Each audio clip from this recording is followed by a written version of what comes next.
এটা হচ্ছে Roosevelt island. এখানে আপনার হচ্ছে যে প্রচুর চেরি ফোটে, দেখেন লাইন দিয়ে চেরি গাছ।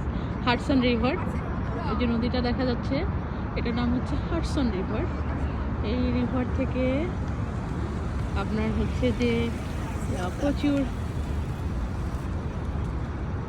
বোট যাবে এখন।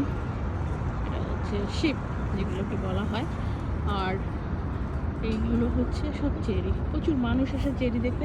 আজকে যেহেতু একটু মানে মেঘলা, প্রচুর মেঘ আকাশে, তাই কালারগুলো ভালো আসছে না। আমি একটু কাছে যাই। প্রচুর আজকে তো মানে ছুটি না স্কুল বাচ্চাদের, উইকডেতে এই সময়টাতে আসছি, নাহলে পার্কিং পাওয়া যায় না। মারুতির ছুটি ছিল এবং জোনাকিকে আমি স্কুলে দেই নাই, এই জন্য আসছি। তো আমি কাছে গিয়ে দেখাই, ওই পাশটা ম্যানহাটান।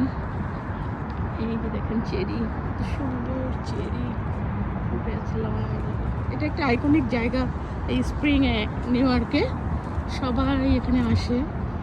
যেমন সেন্ট্রাল পার্কে যায়, তেমন এই জায়গাটাতেও আসে। এটা হচ্ছে হাডসন রিভার। আপনি দেখেন নিউ ইয়র্কের এগুলো হচ্ছে আইকনিক বিল্ডিং, কত চিকন, কত তলা আমি বলতে পারবো না। ওখানে একটা ট্রাম লাইন আছে।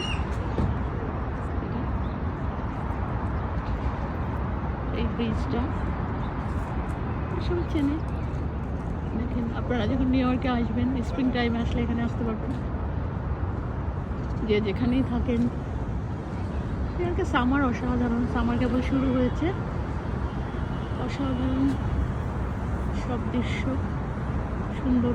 নিউ ইয়র্ক এখন অপূর্ব নগরীতে পরিণত হবে। নভেম্বরের শেষে আবার শুরু হয়ে যায় শীতের প্রকোপ। এবং ওয়াটার দেখতেছে, ডাক দেখতেছে।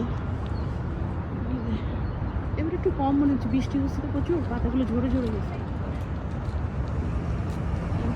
White cherry, pink cherry.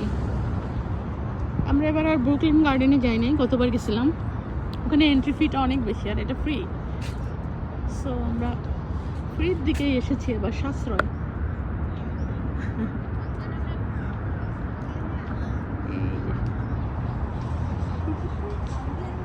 ওকে, আপনাদের সাথে শেয়ার করলাম। রাতের বেলাটা দারুণ লাগে, এই বিল্ডিংগুলোতে সব লাইট থাকে, অপূর্ব লাগে। কখনো রাতের বেলা আসলেও আপনাদের সাথে শেয়ার করব। ওকে, সবাই ভালো থাকবেন। নিউ ইয়র্কে আসলে এখানে বেড়াতে আসবেন। বাই।